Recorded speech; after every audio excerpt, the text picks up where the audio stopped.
क्या आप diet, exercise, medicines लेने के बाद भी आपकी शुगर कंट्रोल में नहीं आ रही है? क्या ऐसा आपके साथ भी हो रहा है? तो इसकी वजह हो सकती है स्ट्रेस। तो आज बात करते हैं 5 tips to manage stress for diabetes control. बहुत बार घर का टेंशन, फैमिली का pressure, peer pressure, work goal achievements, company से आया हुआ स्ट्रेस, इन सब से हमारा स्ट्रेस लेवल बहुत बढ़ता है, हम टेंशन में रहते हैं और ये टेंशन की वजह से हमारी शुगर लेवल्स भी अप डाउन फ्लक्चुएट करती रहती है। तो ऐसा क्यों होता है? जब भी बॉडी स्ट्रेस में रहती है तो मेजरली 2 हार्मोन्स इंक्रीज हो जाते हैं। एक तो है कॉर्टिसोल लेवल्स और एड्रेनालिन लेवल्स। ये 2 हार्मोन्स जब इंक्रीज होते हैं उसका इम्पैक्ट लिवर पे हो जाता है और लिवर ये सिग्नल लेता है कि मुझे और ग्लूकोज प्रोड्यूस करना है और जब ये और ग्लूकोज प्रोड्यूस होता है तब ये सारा ग्लूकोज ब्लड स्ट्रीम में चला जाता है और जिसकी वजह से इंसुलिन रेजिस्टेंस होगा और इंसुलिन रेजिस्टेंस की वजह से आपका शुगर बढ़ जाएगा। तो ये है मैकेनिज्म क्यों स्ट्रेस आपकी शुगर लेवल्स को डिटोरिएट करता है। तो इंसुलिन रेजिस्टेंस होने की वजह से आपके बॉडी सेल्स इंसुलिन के लिए लेस रिस्पॉन्सिव हो जाएंगे, जिसकी वजह से शुगर एब्सॉर्प्शन नहीं होगा और वैसे ही शुगर आपके ब्लड में रह जाएगा और उसकी वजह से शुगर स्पाइक होगा। तो ये स्ट्रेस मैनेज करने के लिए आप कुछ ऐसी आसान चीज़ें कर सकते हो जिसकी वजह से आप टेंशन फ्री रहोगे और आपकी शुगर की वैल्यू भी नॉर्मलाइज हो जाएगी। नंबर 1 है मॉर्निंग एक्सरसाइज और इवनिंग एक्सरसाइज।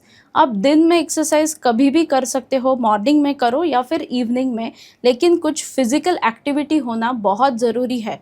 तो जब भी आप फिजिकल एक्टिविटी करते हो तो आपके शरीर में डोपामिन रिलीज हो जाता है। डोपामिन यानी कि फील गुड हार्मोन। ये फील गुड हार्मोन से आपकी स्ट्रेस लेवल, एंजाइटी लेवल और डिप्रेशन लेवल सब कुछ घटता है और ये घटने से आपका स्ट्रेस कंट्रोल में आ जाता है और अल्टीमेटली इसका इम्पैक्ट आपके शुगर लेवल्स पे होता है और इसकी वजह से ही आपको फिजिकल एक्टिविटी रखना काफ़ी इम्पॉर्टेंट है। दूसरा है प्रैक्टिस योगा एंड मेडिटेशन। ये क्यों करना है? इसका काफ़ी साइंटिफिक एक्सप्लेनेशन है। जब भी आप योगा के कुछ पोस्चर्स करते हो तो आपके बॉडी में एंडोर्फिन्स रिलीज़ होते हैं and because of this mood boosting endorphin release आपके बॉडी में एक हार्मनी हो जाती है और ये हार्मनी की वजह से आपके शरीर का जो टेंशन है, स्ट्रेस है, वो एकदम से रिलीज़ हो जाता है। All the emotions are let out. इसी प्रोसेस से आपका स्ट्रेस लेवल कंट्रोल में आएगा and it will be very beneficial to control your sugar levels. दूसरा है योग निद्रा मेडिटेशन। ये आप दिन में 10 to 11 मिनट्स फॉलो करो। इसका इम्पैक्ट आपके पैरासिम्पैथेटिक सिस्टम पे होगा और जब भी ये इसका इफ़ेक्ट पैरासिम्पैथेटिक सिस्टम पे हो जाता है तो उसका पॉजिटिव इम्पैक्ट आपके स्ट्रेस लेवल्स पे होता है। With in a span of 30 days आपका स्ट्रेस लेवल कंट्रोल में आ जाएगा। तीसरा है प्रायोरिटाइज स्लीप। आपको आपकी नींद प्रायोरिटाइज करनी पड़ेगी। तो जब भी आपको गहरी नींद नहीं आती है तो इसका असर आपके हार्मोन्स पे हो जाता है और इंसुलिन एक हार्मोन होने की वजह से उसके सिक्रीशन पे इम्पैक्ट होता है और जब भी आप नींद लेते हो तो आपका फास्टिंग पीरियड रहता है, आप कुछ खाना खाते नहीं हो, तो इसीलिए it is a fasting period. तो ये इंसुलिन सिक्रीशन उस टाइम होना बहुत ही इम्पॉर्टेंट है। अगर आपका इंसुलिन सिक्रीशन अच्छी तरीके से नींद में नहीं होता है तो उसका डायरेक्ट इम्पैक्ट आपके शुगर लेवल्स पे हो जाएगा और अगर आप मॉर्निंग में आपकी शुगर टेस्ट करते हो तो आपको शुगर स्पाइक मिल जाएगा। तो ये इंसुलिन रेजिस्टेंस कम करने के लिए आपको पीसफुल साउंड स्लीप लेनी पड़ेगी। तो साउंड स्लीप पाने के लिए आप पीसफुल एनवायरनमेंट रखिए, कामिंग लाइट्स रखिए। आप मंत्रा चांटिंग भी ट्राई कर सकते हो या फिर किसी अच्छी बुक को लेके पढ़ के आप सो जाओ। लेकिन एक काफ़ी इम्पॉर्टेंट चीज़ आपको याद में रखनी है, आपको फ़ोन यूज़ नहीं करना है। जब भी आप फ़ोन यूज़ करते हो रात के टाइम पे तो जो वो लाइट है आपके रेटिना पे पड़ता है और उससे एक्सेस स्टिमुलेशन हो जाता है और आपका ब्रेन ये जान नहीं लेता कि अभी सोने का टाइम है। इसकी वजह से मेलाटोनिन जो स्लीप लाने के लिए बहुत ही इम्पॉर्टेंट है वो कम हो जाता है।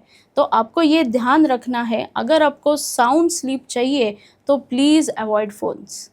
चौथी इम्पॉर्टेंट टिप है, आप वार्म बाथ लीजिए बिफोर गोइंग टू बेड।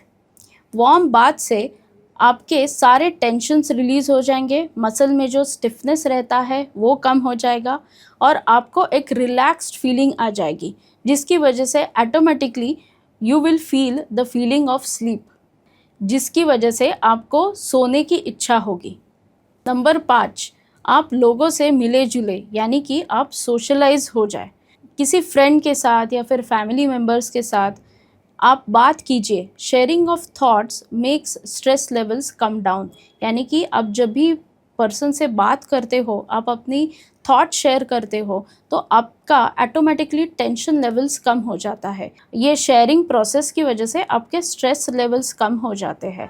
बहुत बार ऐसे भी ऑब्जर्व किया है, जब भी आप सोशलाइज करते हो, यानी कि किसी ग्रुप को ज्वाइन करते हो, जैसे कि art group, singing group, dance group, ये सोशलाइजिंग की वजह से इसका पॉजिटिव इम्पैक्ट आपके मेंटल हेल्थ पे हो जाता है। और ये मेंटल हेल्थ जब इम्प्रूव होती है तो आपके stress levels, anxiety levels, depression levels सब कम हो जाते हैं। और ये ही इम्पॉर्टेंट वजह है आपका शुगर कंट्रोल करने के लिए भी, because as I have told, stress बढ़ने से आपकी शुगर इम्पैक्ट होती है। तो ये मैनेज करने के लिए आपके फ्रेंड्स के साथ या फिर फैमिली के साथ हमेशा अपने टेंशन्स को शेयर कीजिए। और ये अभी स्टडीज़ से बताया गया है कि सोशलाइजिंग कम होने की वजह से लोगों के हाइपरटेंशन का प्रॉब्लम, यानी कि बीपी का प्रॉब्लम बढ़ रहा है, एंग्जाइटी लेवल्स बढ़ रहे हैं, स्लीप डिस्टर्बेंसेस हो रही है, कभी कभी तो कार्डियोवास्कुलर रिस्क भी बढ़ जाती है, यानी कि हार्ट अटैक के चांसेस भी बढ़ जाते हैं। तो ये सब कुछ प्रिवेंट करने के लिए आप लोगों से बात कीजिए, सोशलाइज कीजिए। तो ये है 5 इम्पॉर्टेंट टिप्स जो आप फॉलो कर सकते हो आपके स्ट्रेस लेवल्स को मैनेज करने के लिए। ऐसे ही इन्फॉर्मेशन देखने के लिए मेरे साथ बने रहिए।